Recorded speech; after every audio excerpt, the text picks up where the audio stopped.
Përshëndetje të nderuar zonja dhe zotrin, përshëndetje të dashur miq që ja ku po ndajmë letrën e radhës. Sot do të ndaj një letër tepër të dhimbshme. Do ju kisha lutur që ta dëgjoni sepse është një tmerr i vërtetë. Këtë letër e ka shkruar nëna e një jetimit, e cila e ka rritur djalin e saj me shumë sakrifica, por në fund djali i ka dalur mosmirnjohës. Dhe unë mendoj që ne në këtë ditë luftojmë që të jemi sa më shumë mosmirnjohës e jo mirënjohës. Biri im, po të shkruaj sot, jo sepse kam shpresë se do të më përgjigjesh. Po të shkruaj sepse kjo lloj dhimbje nuk më nxë më brenda kraharorit tim. Sot shtëpia është e heshtur. Aq e heshtur sa dëgjohet rrahja e mjekuar e zemrës time, që po rret çdo ditë edhe më dobët. Çdo hap që dëgjohet në rrugë më bën të kthej kokën nga dera. Çdo zile më dridh shpirtin, por nuk je kur ti. Ti sot ke jetën tënde, ke botën tënde, ku për mua nuk ka më vend. Por a e mban mend biri im se kush ishte bota jote përpara se të bëhesh e ky që je sot? Kur babai yt të ndroi jetë dhe të la jetim, ti ishe ende foshnjë që nuk njihte as emrin e tij. Atë ditë bota u përmbys mbi shpinën time. Të gjithë më thoshin, je e re, rindërto jetën, por unë shikoja sytë e tu të pafajshëm dhe thoja, unë kam vetëm një jetë, dhe ajo i përket djalit tim.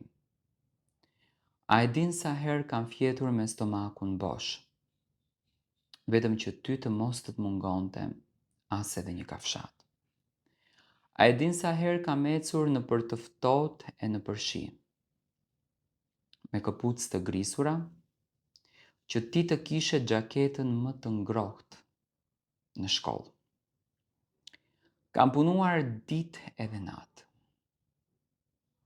Kam fshirë dysheme të huaja, kam larë rrobat të tjerëve, kam gëlltitur lot, fryerje dhe lodhje. Kur duart më rrithnin gjak nga puna e rëndë, unë i fshihja pas shpine që të mos t'i shihje e të mos të mërziteshe. Kur kthehesha në shtëpi e këputur nga gjumi, ulesha pranë krevatit tënd dhe të shikoja duke fjetur. Çdo lodhje më ikte. Thosha me vete, le të vuaj unë. Mjafton që i mbirë të rritet i lumtur dhe të bëhet burr. Dhe ti u rrite. Ti u bëre ai burr që unë ndroja. Studiove, arrite sukses, tu hapën dyert edhe rrugët e botës.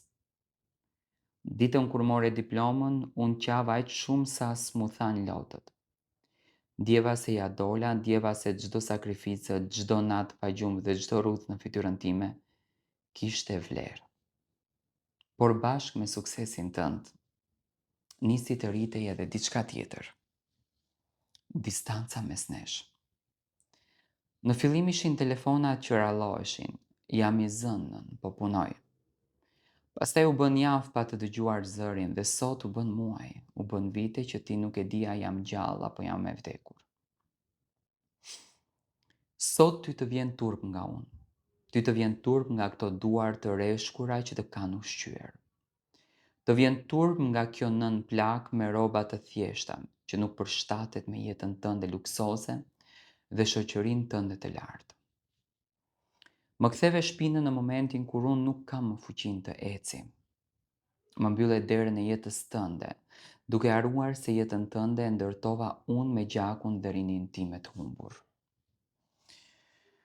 Nuk po të kërkoj para birim, nuk po të kërkoj as pallate as makina.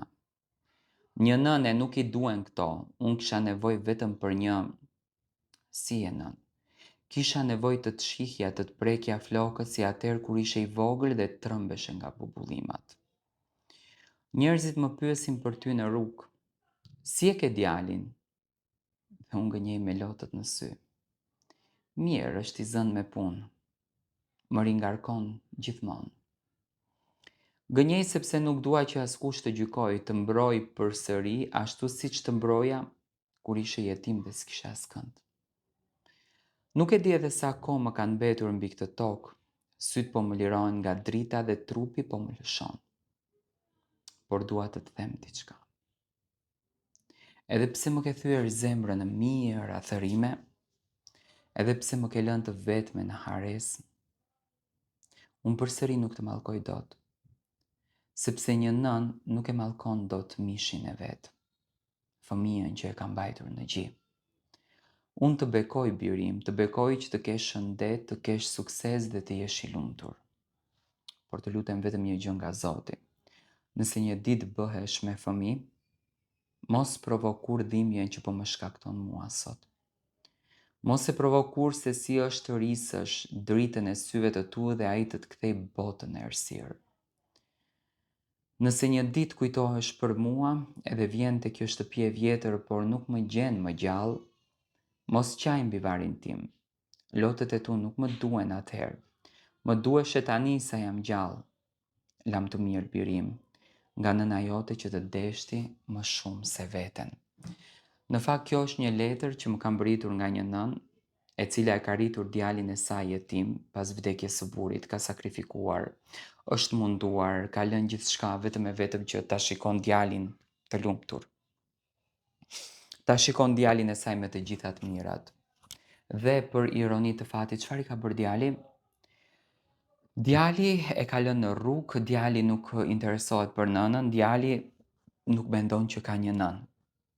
Ore, edhe sa do të shkojnë këto budallalliqe? Edhe sa këto nëna do të mbeten të vetme, edhe sa këto nëna do të qajnë në letra, edhe sa këto nëna do shkruajnë me shpirtin e tyre të fundit, vetëm e vetëm për fëmijët dhe lumturinë e tyre. Kjo gjë mua më dhëmb edhe më dhëmb shumë. Sa duhet të duroj nëna shqiptare për ta marrë atë dashurinë e djalit të saj. Dashurinë që djali e ka detyrim t'ja jep. Detyrimi është kjo. Unë uroj me zemër që të merrni vete njeriu si të ri, të kuptoni që nëna është e shenjtë, të kuptoni që nëna është heroinë. Jo nënën ta hudhni, jo nënën ta lini të vetme, jo nënën ta degradoni, sepse nëna është bekim në këtë botë, nëna është bekim në këtë jetë, dhe lum kush e ka nënën, lum kush e shijon nënën, dhe lum kush jeton me nënën. Duajni nënat, respektoni nënat, se nënat janë xhevahir i çmuar në këtë dynja. S'ka më bukur se sa të jesh pranë nënës tënde. S'ka më bukur.